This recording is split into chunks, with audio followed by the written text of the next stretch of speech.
গোয়ালপুকুরের বিষয়।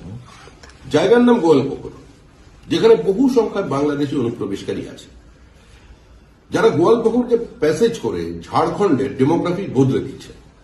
আজকে ঝাড়খণ্ডের, বিহারের বনাঞ্চল, সীমাঞ্চলের জনসন্তুলন বদলে দিয়েছে।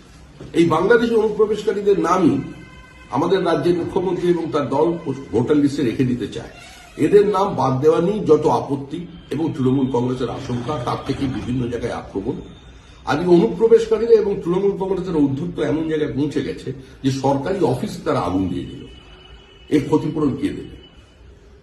এখন ইলেকশন কমিশনকে চিন্তা করতে হবে, এই যে দিকে দিকে পুলিশকে মোতায়েন করে বিএলওদের উপরে চাপ সৃষ্টি করে ফর্ম 7 কে অ্যাকসেপ্ট করা হচ্ছে না, এক্ষেত্রে সরকারের অবস্থান কি সেটা জানতে চাওয়া, এবং ইসির দায়িত্ব হচ্ছে এই অবস্থাটাকে পশ্চিমবঙ্গকে বাইরে নিয়ে আসা। এসআইআর কে সুষ্ঠুভাবে সম্পূর্ণ না করে পশ্চিমবঙ্গে নির্বাচন করা যাবে না, এটাই আমাদের অবস্থা। আজকে ইসিআই এর তরফ থেকে এফআইআর রুজু করা হয়েছে, বিডিও অফিসে আগুন ধরানো নিয়ে এফআইআর রুজু করা হয়েছে, এফআইআর দায়ের করা হয়েছে এই মামলায়, এই ঘটনায়।